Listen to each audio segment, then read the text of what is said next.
तूफान भूकंप कहाँ हुआ रे? बोला दूर से कहा जानी बम बदले होगा था। अब रामचंद्रा है रामचंद्रा है देखे में लगा तारा बनरा रे ना हमर मैया बोला तोर मैया हमरा कहेला रे हमर बाबूजी के श्राद्ध करे खातिर हमर बाबूजी दुनिया से चल गए। अच्छा ए जजमान सुना नु उतना दूर गांव में कहाँ लिया जेबा अब नुहिए बैठ जा और सब तो भगवान के धरती है अहिए मंत्र पढ़ देवत है आ तहर बाबूजी कहीं भी होइए स्वर्ग चाहे नरक में आत्मा के शांति भेटा जाए। हमारे बाबूजी के आत्मा के शांति मिली। हाँ हमारे बाबूजी वैसा मरला गोरे में हमारे बाबूजी के आत्मा के शांति मिली के ऐसा मिली। ए जजमान सुना नु देखा एगो बात बताओ पैर में घाव होखेला नु होला आ मुंह में दवाई खाला खाली अब पैरवा के घाव ठीक हो जाला। हाँ तो हिया परम मंत्र तो ना भेटा जाए आत्मा के शांति। जल्दी करिए अब जजमान बैठ।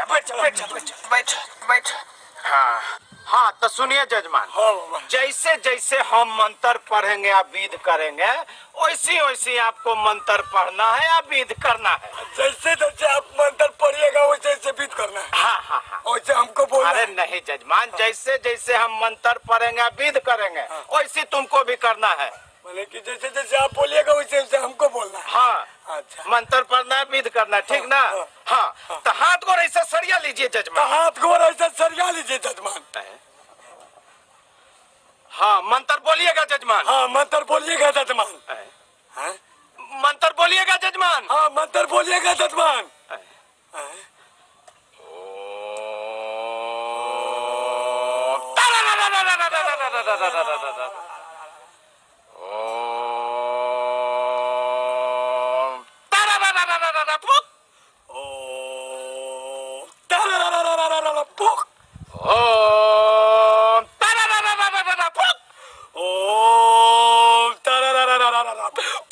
हाँ सुनिए जजमान। हाँ सुनिए जजमान। ये फूल ले लीजिए हाथ में। हाँ ये फूल ले लीजिए हाथ में। हम ले ले।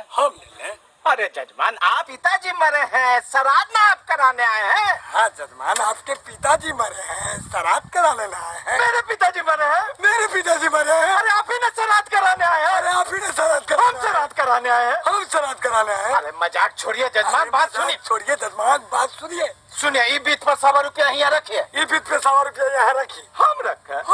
अरे जजमान आप अपने पिताजी का श्राद्ध कराने आए हैं हम पंडित जी ने हैं। हम जजमान आप अपने पिताजी का श्राद्ध करा लेना है और पंडित जी ने है। देखा है ना मेरा मुँह दिखा रहे ना मैं। अरे तू पंडित जी है। अरे हाँ तू पंडित जी हम नहीं है पंडित जी ने। तो है देखिए जजमान मजाक बहुत। देखिए जजमान मजाक बहुत। और होश में आइए जजमान। होश में आइए जजमान। आज तोरा काल मंडराए थे जजमान। काल मंडराए तो बेटा। पंडित जी के बेटा का था। पंडित जी के बेटा कोई था। कैसा जजमान से पाला पड़ल। सुनिए जजमान सुनिए हल्का दिमाग के भारी जजमान से पाला। अरे आप अपने पिताजी का श्राद्ध कराने आए। आप अपने पिताजी का श्राद्ध कराने आए।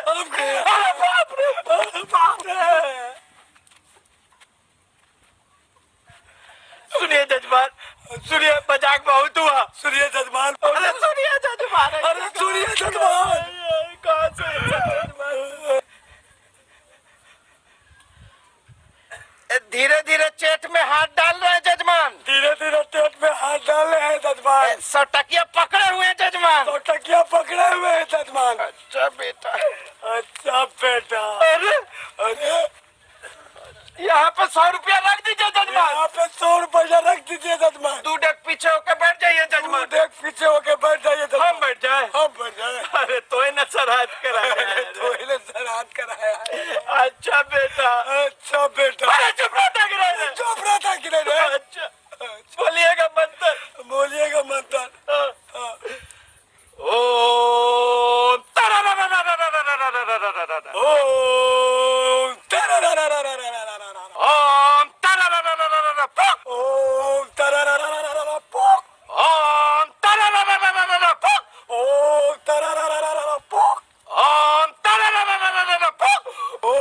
रा रा रा रा रा रा